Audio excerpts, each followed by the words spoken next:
Olá, o foco da nossa conversa hoje é um tema que mexe bastante com a rotina de milhões de brasileiros, né?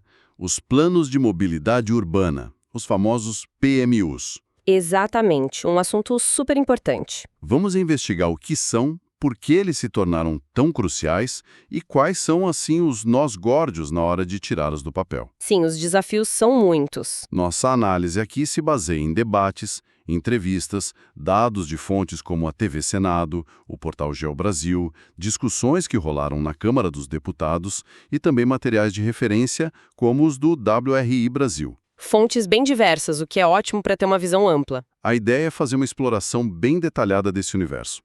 Certo, vamos começar pelo básico, mas já tentando ir um pouco além.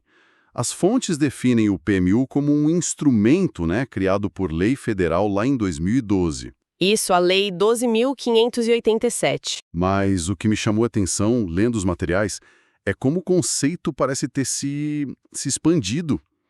Antes se falava mais em plano de transporte, talvez mais focado no ônibus, sei lá.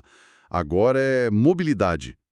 Essa mudança de nome reflete uma mudança real de abordagem? Reflete sim. E é uma mudança, olha, fundamental. O Estatuto da Cidade, que é anterior a essa lei, mencionava planos mais focados mesmo no transporte coletivo. Aham. A Lei de Mobilidade Urbana de 2012, ela ampliou o escopo radicalmente. O PMU não é só sobre como o ônibus ou o metrô funcionam, entende? Certo. É sobre garantir que as pessoas consigam acessar as oportunidades que a cidade oferece: emprego, estudo, saúde, lazer. E para isso, precisa pensar em todas as formas de deslocamento. Todas mesmo. Sim, caminhar, pedalar, usar o transporte público, claro, o transporte individual e até o transporte de cargas, que impacta toda a logística urbana, né? A ideia é integrar tudo isso. Entendi. Então, é menos sobre veículos e mais sobre pessoas e acesso. As discussões que a gente analisou reforçam muito isso. O objetivo final é melhorar a qualidade de vida Sem dúvida. e tornar os deslocamentos mais seguros, fazer a cidade funcionar de um jeito mais inteligente. É a ferramenta que o município tem para concretizar a Política Nacional de Mobilidade. Exatamente. E um ponto crucial, muito presente nesses debates, é a conexão com a acessibilidade universal. Um bom PMU transforma as diretrizes federais sobre acessibilidade em ações palpáveis no município. Tipo, Pense em calçadas regulares com rampas, sinalização tátil para deficientes visuais, ônibus com elevadores que funcionam, sabe? Informações acessíveis sobre rotas e horários. faz sentido. Não é só cumprir a lei por cumprir. É garantir que todos, incluindo idosos, pessoas com deficiência, possam se mover pela cidade com autonomia e segurança. E aqui a coisa fica mais dramática, né? Uma das análises que vimos trazia um contraste interessante. Compara o Brasil com países que tiveram uma urbanização mais gradual, mais planejada. Sim, isso é bem marcante. Lá, a mobilidade tende a ser mais fluida. Aqui, a gente teve um crescimento urbano explosivo, muitas vezes desordenado. Totalmente. O resultado é o caos que muita gente vive. Congestionamentos intermináveis, transporte público caro, lotado e por vezes inseguro. O PMU entra quase como uma tentativa de botar ordem na casa depois que ela já cresceu meio torta, né? É uma boa imagem, sim. O PMU é essa ferramenta para tentar corrigir rumos, planejar o futuro e principalmente priorizar o que realmente importa: a qualidade do acesso e a sustentabilidade. Sustentabilidade, importante. Ele busca reverter essa lógica histórica que, em muitas cidades, priorizou demais o automóvel individual em detrimento de outras formas de deslocamento. Falando em priorizar, vamos entrar na questão da obrigatoriedade. A lei exige que municípios com mais de 20 mil habitantes, ou que sejam turísticos ou parte de regiões metropolitanas, tenham seu PMU. Isso. A regra é clara. Houve várias prorrogações de prazo ao longo dos anos, mas as últimas datas limite, segundo as fontes, já passaram. Abril de 2024 para cidades grandes, mais de 250 mil habitantes. E abril de 2025 para as outras obrigadas. Exato. Mas a adesão parece ser o grande calcanhar de Aquiles da história toda. Sim, os dados apresentados nas fontes são preocupantes. A média geral de municípios obrigados que efetivamente tinham seus planos aprovados e em vigor era baixa, algo em torno de 20% no levantamento mais recente citado. Só 20%? Nossa! É baixo, claro, tem variações, né? Nas cidades maiores, acima de 250 mil habitantes, esse percentual era bem maior, ultrapassando 70%. Ah, bom, nas grandes funciona melhor. Relativamente, mas nas cidades menores a realidade é bem diferente, com taxas de adesão muito baixas. E tem também um recorte regional claro. Sudeste e Sul com mais planos concluídos e Nordeste, por exemplo, com índices bem menores. E por que essa dificuldade toda? Os especialistas ouvidos nas fontes apontam a combinação de fatores, certo? Falta de dinheiro e de gente capacitada nas prefeituras, especialmente nas menores, parece ser um ponto central. Sem dúvida. Elaborar um PMU exige conhecimento técnico específico, engenharia de tráfego, urbanismo, planejamento, análise de dados. E exige recursos financeiros, né? Seja para contratar consultorias ou para manter equipes próprias. E muitas prefeituras pequenas simplesmente não têm essa estrutura. Exato. Além disso, a mobilidade compete com outras demandas urgentes. Saúde, educação, saneamento básico. Muitas vezes, o planejamento de longo prazo acaba ficando em segundo plano, infelizmente. Entendo. A urgência do dia a dia atropela o futuro. E tem um fator cultural importante: a necessidade de fortalecer uma cultura de planejamento na gestão pública municipal que vá além do mandato político de 4 anos. Mas algo mudou porque as prorrogações de prazo pararam. O que fez a chave virar? Parece que o acesso a dinheiro federal entrou na jogada de forma mais decisiva. Exatamente. Essa foi a grande mudança de cenário apontada nas fontes. Agora, a regra é clara. Sem PMU aprovado, o município fica impedido de receber recursos da União para investimentos em mobilidade urbana. Ah, aí aperta o cinto. Aperta. E estamos falando de verbas para pavimentação, construção de terminais, corredores de ônibus, ciclovias. Uma das fontes mencionava um orçamento federal previsto de 1,55 bilhão de reais para a qualificação urbana naquele ano. 1,5 bilhão. É muito dinheiro. Boa parte distribuída via emendas parlamentares. Perder acesso a isso pesa muito no orçamento municipal. Então, a lógica passou a ser: quer dinheiro para obra de mobilidade? Primeiro, mostre o plano. Isso parece um incentivo poderoso, talvez até mais que a própria lei em si. É um incentivo fortíssimo. Funciona como uma condicionalidade, né? Mas é importante notar a exceção. O município ainda pode pleitear recursos federais especificamente para elaborar o próprio plano. Ah, então tem uma ajuda para começar. Tem. Ou seja, há um apoio para dar o pontapé inicial. Mas para executar as ações, aí sim, o plano é indispensável. Esse fim das prorrogações, combinado com a restrição de verbas, parece estar finalmente empurrando muitos municípios a se mexerem. Faz sentido. Talvez indique também uma maior conscientização dos gestores, mas o fator financeiro é inegavelmente um motor potente nisso tudo. Ok, então a cidade decidiu fazer o plano. Como isso acontece na prática? As fontes detalham processos, mencionam guias como o do WRI Brasil com 7 passos, discussões na Câmara sobre as etapas. Parece um processo complexo. É um processo que exige método e, principalmente, muito engajamento. Não é só contratar uma consultoria e esperar o documento ficar pronto, sabe? As fontes são muito enfáticas nisso. Imagino. A gente pode dividir em algumas fases-chave. Primeiro, tem a preparação e o diagnóstico. Isso começa montando uma equipe multidisciplinar dentro da própria prefeitura. Gente de várias áreas. Isso, gente do planejamento urbano, de obras, do meio ambiente, assistência social, trânsito. E o ponto mais crucial, repetido à exaustão nas fontes, ouvir a população. Esse é um ponto que sempre me pergunto. Como garantir que essa participação não seja só para inglês ver? Uma formalidade. É o grande desafio. Não basta fazer uma audiência pública formal, protocolar.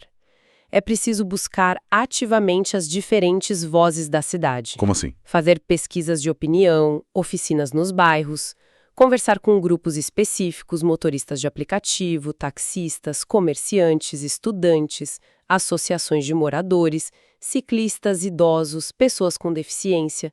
tem que ir onde as pessoas estão. Entendi. Junto com isso, vem o diagnóstico técnico. Mapear como as pessoas se deslocam hoje, as pesquisas de origem e destino são fundamentais aqui. Onde estão os gargalos, quais infraestruturas existem, como é o transporte público, as condições das calçadas, a segurança viária. Um raio-x completo. Exato. E um alerta importante das fontes. Mesmo que se contrate uma consultoria externa, os técnicos da prefeitura precisam estar profundamente envolvidos. Isso garante que o plano tenha a cara da cidade, que conheça os problemas reais e não seja só um modelo genérico copiado de outro lugar. Boa dica. A integração entre necessidades urbanas e rurais, onde houver, também é vital nessa fase inicial. Faz todo sentido. Conhecer o terreno antes de propor as soluções. E depois de mapear tudo isso, qual o próximo passo? Define-se aonde a cidade quer chegar com a mobilidade. Uma meta, um objetivo. Uma visão mesmo. Qual a cara da mobilidade daqui a 5, 10, 20 anos? Uma cidade com mais transporte público, mais espaço para bicicletas e pedestres, menos congestionamentos. A partir dessa visão, estabelecem-se metas claras e, importantíssimo, mensuráveis. Mensuráveis como? Não basta dizer, vamos melhorar o transporte público. É preciso definir indicadores. Aumentar em 30% o número de passageiros de ônibus. Reduzir o tempo médio de espera para 10 minutos nos horários de pico.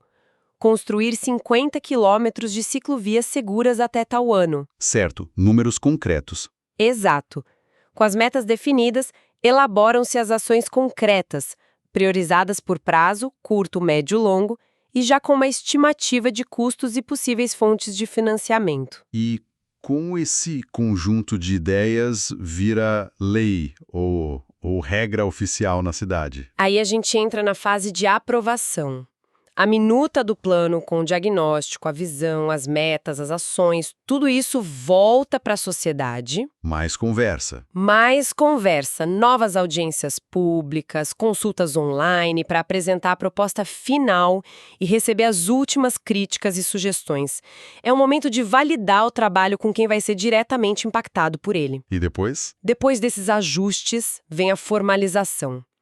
O caminho ideal, segundo muitos especialistas que apareceram nas fontes, é aprovar o PMU como uma lei municipal, lá na Câmara de Vereadores. Por quê? Isso dá mais força política ao plano, mais legitimidade e dificulta um pouco que ele seja engavetado por futuras administrações, sabe? Mas ele também pode ser aprovado por um decreto do prefeito. Entendi. Um ponto interessante que foi levantado foi a necessidade de, digamos, educar os próprios vereadores sobre os conceitos de mobilidade sustentável, para que a discussão no legislativo seja bem qualificada. Trabalho concluído, plano aprovado. A boa. De jeito nenhum. A fase seguinte é contínua e, olha, fundamental. Monitoramento e revisão. Todas as fontes concordam nisso. PMU não é para ficar na prateleira pegando poeira. Tem que ser um documento vivo. Exatamente. Um documento vivo. A prefeitura precisa criar mecanismos para acompanhar a implementação das ações, medir se aqueles indicadores estão melhorando, se as metas estão sendo atingidas. Porque a cidade muda, né? A realidade muda o tempo todo. Surgem novas tecnologias, pensa nos patinetes elétricos que não eram tão comuns quando a lei foi criada, a cidade cresce, os padrões de deslocamento das pessoas se alteram. Por isso, o plano precisa ser revisado periodicamente. De quanto em quanto tempo? Olha, uma fonte sugere revisões a cada 2 anos para fazer ajustes finos. Outra menciona que a validade legal do plano, antes de precisar de uma revisão mais profunda, pode ser de até 10 anos.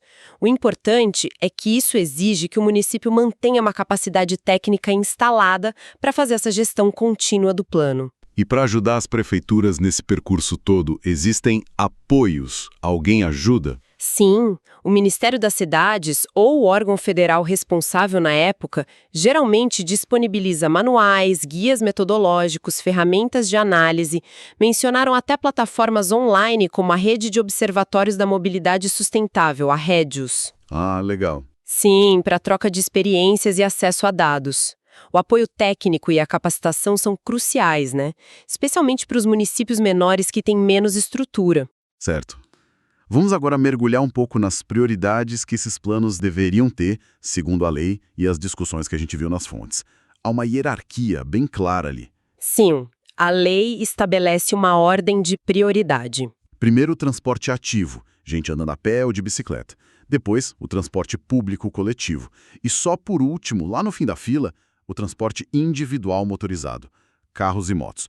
Porque essa ordem parece até contraintuitivo para muita gente que vive o dia a dia do trânsito. Parece contraintuitivo porque a gente vive numa cultura muito centrada no carro, né? Mas a lógica por trás dessa hierarquia é toda baseada em eficiência, equidade e sustentabilidade. As fontes explicam bem isso. Explica pra gente. Os modos ativos, caminhar e pedalar e o transporte coletivo, são muito mais eficientes no uso do espaço urbano. Pensa naquela imagem clássica que compara as coisas. Aquela do ônibus versus os carros. Essa mesma, o espaço que, 60 carros ocupam numa rua, pode transportar as mesmas 60 pessoas em um único ônibus, ou permitir que centenas de pessoas caminhem ou pedalem ali com segurança. É verdade. A matemática é clara. Menos carros significa menos congestionamento para todo mundo, inclusive para os próprios carros que restarem na via. Além disso, significa menos poluição do ar, menos ruído, cidades mais agradáveis e saudáveis.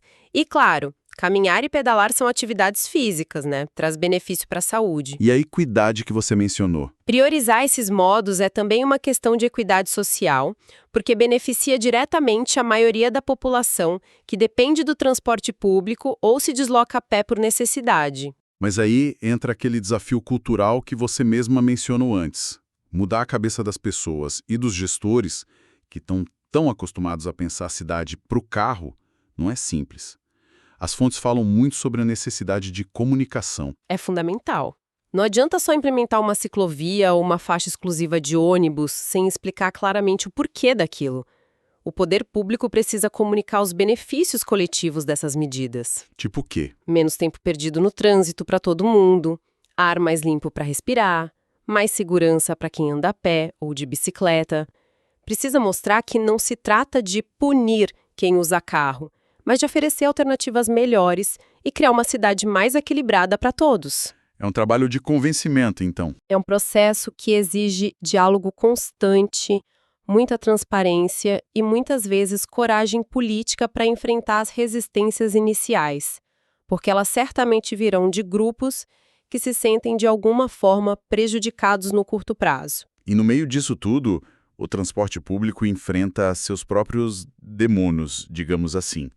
Uma das fontes trouxe um dado bem preocupante: a queda expressiva de passageiros depois da pandemia. Sim, e que não se recuperou totalmente. Apontaram o home office, a digitalização de serviços como causas.